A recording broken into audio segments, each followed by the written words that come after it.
खबर असम के जिला सोनितपुर से है, जहां असम के ढेकियाजुली के गधाजुली में रात को एक भयानक सड़क दुर्घटना घटित हुई। हालांकि दुर्घटना में फंसे तेल टैंकर के चालक और हेल्पर की किसी तरह जान बच गई। उल्लेखनीय है कि ढेकियाजुली से तेजपुर की ओर जा रहा AS07 BC 8223 नंबर का तेल टैंकर रात को नियंत्रण खोकर गधाजुली के 15 नंबर राष्ट्रीय राजमार्ग से गधाजुली पुल के नीचे पलट गया। इस हादसे में तेल टैंकर को भारी नुकसान हुआ, लेकिन सौभाग्यवश टैंकर के चालक और हेल्पर की जान बच गई।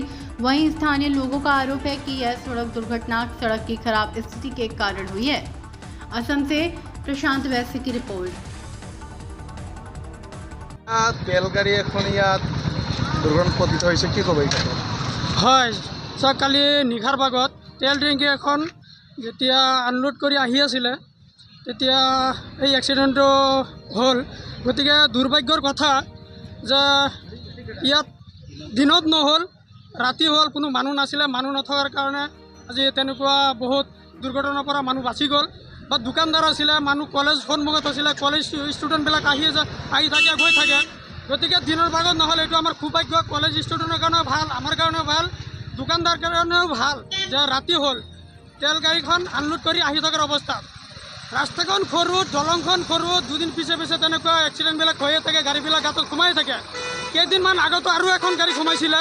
গতিকে মই চৰকাৰক দাবী জনাওঁ, আগতে এবাৰ শুনিছিলোঁ যে ৰাস্তাখন ফ'ৰ লাইন হ'ব, কিন্তু ফ'ৰ লাইন নহয়।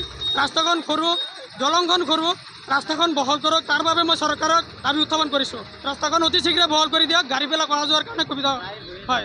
আৰু তেনেকুৱা এক্সিডেণ্ট প্ৰায় হৈয়ে থাকে। এই কেইদিন আগত পুখুৰীত এখন সোমাল, এতিয়া আজি সন্ধিয়া যোনটো গাড়ী সোমাইছে গাঁতত, ছেম এইটো জেগাতেই কেইদিনমান আগত আৰু এখন গাড়ী সোমাইছিলে। গতিকে মই কওঁ যে ৰাস্তাখন বহল কৰিব লাগে, দলংখনো বহল কৰিব লাগে। কলেজৰ সন্মুখত মছজিদ আছে, দোকান আছে, তেনেকুৱা যাতে আৰু এক্সিডেণ্ট যি হৈছে আৰু যাতে নহওক, মই চৰকাৰক দাবী জনাইছোঁ।